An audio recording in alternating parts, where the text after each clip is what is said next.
Hello everyone. Do you know how many alphabets are there in English? क्या आप जानते हैं कि अंग्रेजी जो भाषा है उसमें कितना अल्फ़ाबेट्स होते हैं?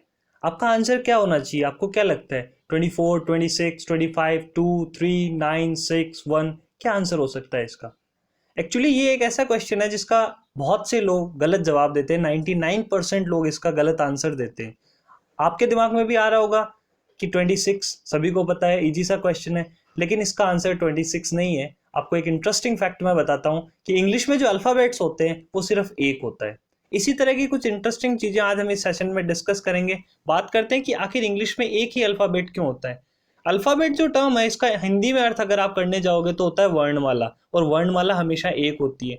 जो आप 26 बता रहे हो वो होते हैं इंग्लिश के letters, A B C D E F, ये ए से लेके जी तक जो भी होता है वो आपका होता है लेटर्स। सो अल्फाबेट जब भी कोई आपको पूछे आपको बताना है एक, क्योंकि वर्णमाला एक होती है। वो जो आप बात कर रहे हो A to Z, या जैसे हिंदी में होते हैं वर्ण, तो वर्ण और वर्णमाला में फर्क होता है कि नहीं होता? होता है। उसी प्रकार अल्फाबेट और लेटर में भी फर्क होता है। अल्फाबेट हमेशा एक होता है। नेक्स्ट हम बात करते हैं इंटरेस्टिंग फैक्ट। देखो आई एम आपको स्क्रीन पे दिख रहा है, ये आई एम है। ये the smallest and complete sentence of English language, यानी अंग्रेजी भाषा का सबसे छोटा और अपने आप में एक परिपूर्ण वाक्य अगर आप बात करो तो वो आता है आपका आई एम। आई एम सबसे छोटा और अपने आप में परिपूर्ण वाक्य है इंग्लिश लैंग्वेज का। सेकेंड आपका पॉइंट है uncopyrightable, longest word of English language which has no letter being repeated. अंग्रेजी भाषा का सबसे लंबा ऐसा शब्द जिसमें कोई भी लेटर आपको स्क्रीन पे दिख रहा होगा दोबारा रिपीट नहीं हो रहा। इसमें यू एक बार आया, एन एक बार आया, सी एक बार आया, इसी तरह सारे लेटर सिर्फ एक एक बार ही यूज हुए हैं।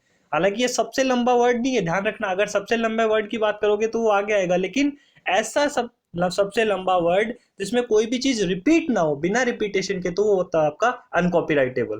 थर्ड आपका पॉइंट है the quick brown fox jumps over the lazy dog, a sentence which contains all the letters of English alphabet. It's called pangram. देखो, ये जो आपको सेंटेंस दिख रहा है the quick brown fox jumps over the lazy dog, ये एक ऐसा सेंटेंस है जिसमें आपको ए से लेके जेड तक, ए से लेके जेड तक आपको सारे लेटर दिख जाएंगे। आपको किसी भी लेटर पे आपको जाना हो, मुझे जेड देखना हो, लेजी में जेड दिख रहा है, मुझे ओ दिखना हो, ओवर और ब्राउन में दोनों में दिख रहा है, फॉक्स में दिख रहा है, डॉग में दिख रहा है, कोई सा भी लेटर आप ले लीजिए, ये एक ऐसा सेंटेंस है जिसमें आपको इंग्लिश के सारे लेटर दिखते हैं। फोर्थ आपका पॉइंट है E, the most use letter of English language, almost 11% of English is made of it. E जो आपका लेटर होता है इंग्लिश में, जो अल्फाबेटिकली ऑर्डर में अगर आप लिखते हो तो जो ई होता है आपका, वो ई इंग्लिश का सबसे ज्यादा यूज किया जाने वाला लेटर है। ऑलमोस्ट अंग्रेजी भाषा का जितना भी पोर्शन है, भले ही वो किसी भी फॉर्मेट में हो, वहां का जो 11% यानी 11% भाग सिर्फ ई शब्द से बना हुआ है। यानी पूरे अगर लेटर काउंट करते हो इंग्लिश लैंग्वेज के, तो वहां 11% जगह पे आपको सिर्फ ई दिखता है। फिफ्थ आपका पॉइंट है एक ऐसा टर्म जो आपको लग रहा है कि पता नहीं ये क्या लिखा हुआ है। ये इंग्लिश का सबसे लॉन्गेस्ट जो वर्ड है वो है, यानी अंग्रेजी भाषा का सबसे लंबा जो वर्ड होता है वो आपका, ये आपको स्क्रीन पे दिख रहा है वो है। अब इसको बोलने का तरीका क्या होता है, देखो, इसीलिए इस चीज को इजीली समझने के लिए हमेशा लंबे वर्ड को आप तोड़ के बोला करें, उसको ब्रेक करके जब आप बोलोगे तो आपको इजीली समझ में आएगा। अगर मैं बात करूं इसका प्रोनाउंसिएशन क्या होता है, तो देखिए, pneumonoultramicroscopicsilicovolcanoconiosis. ठीक है, फिर से बोलता हूं, pneumonoultramicroscopicsilicovolcanoconiosis. एक बार फिर रिपीट करता हूं मैं आपके लिए, pneumonoultramicroscopicsilicovolcanoconiosis. इस तरह से आप इस चीज को देख सकते हैं कि 45 लेटर्स का ये एक वर्ड है, इसको आप एक सिंगल लैंग्वेज में, एक सिंगल टोन में आप इसको बोल सकते हैं। ये इंग्लिश का सबसे लंबा वर्ड है। It's a lung disease, basically ये फेफड़ों से संबंधित बीमारी होती है एक, उसके लिए यूज होता है ये। ठीक है, नेक्स्ट आपका टर्म है क्यूइंग। क्यूइंग का मतलब देखो क्या होता है, पंक्ति बनाना। बेसिकली क्यू का मतलब होता है आपका कोई लाइन, पंक्ति, और क्यूइंग एक आईएनजी लग गया, मतलब वो चीज बनाना। Only word which contains 5 continuous vowels, ये एक ऐसा शब्द है जिसमें कंटिन्यूअस यानी लगातार 5 आपके वोवल्स या जो अंग्रेजी भाषा के स्वर होते हैं वो आपको दिखेंगे। देखो, क्यू के बाद में आप चलिए यू पे, यू भी वोवल है, फिर ई भी वोवल है, फिर वापस यू वोवल है, फिर ई वोवल है, और फिर आपका आई वोवल है। तो इंग्लिश का एकमात्र ऐसा वाक्य है जिसमें लगातार 5 वोवल्स यूज होते हैं, वो आपका ये आपको स्क्रीन पे दिख रहा है, क्यूइंग।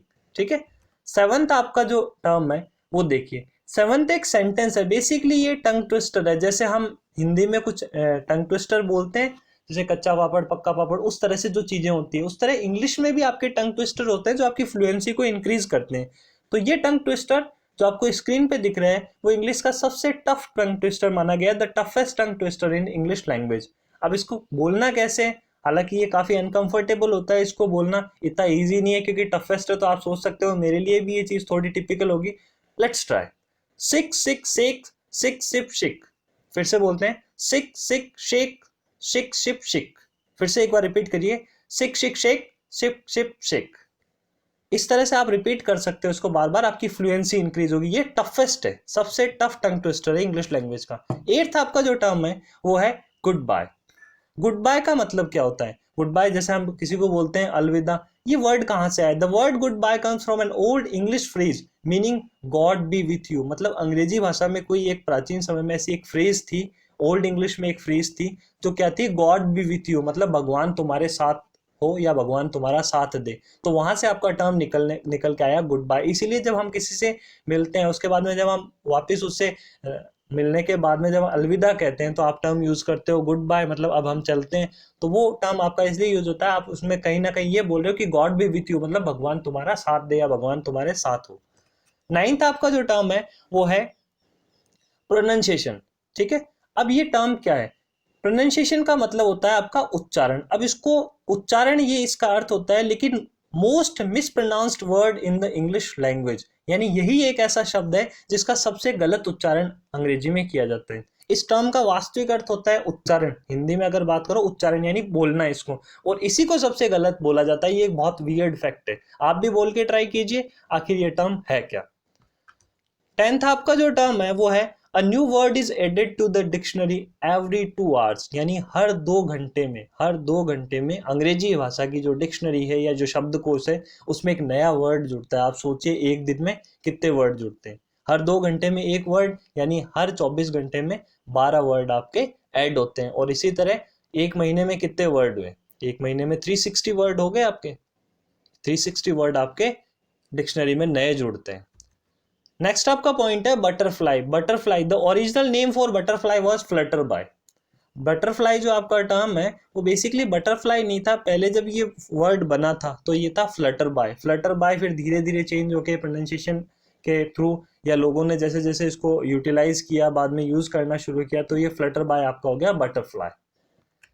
इसी के साथ आज का हमारा ये सेशन एंड होता है। आई होप संडे सरप्राइज का ये सेशन आपको अच्छा लगा होगा। इंग्लिश लैंग्वेज के बारे में आपको इंटरेस्टिंग चीजें पता चली। देखो किसी भी चीज में आपको अगर सीखना है तो उससे सबसे इंपॉर्टेंट टास्क है उसमें आपका इंटरेस्ट होना चाहिए। मैंने कुछ फैक्ट आपको बता के आपका इंटरेस्ट इसमें जनरेट करने का एक छोटा सा प्रयास किया है। इसी तरह आप हमारे साथ जुड़े रहिए। Keep learning, keep growing. For more lessons and any updates subscribe to our channel. Thank you, bye bye, take care, see you soon, keep smiling.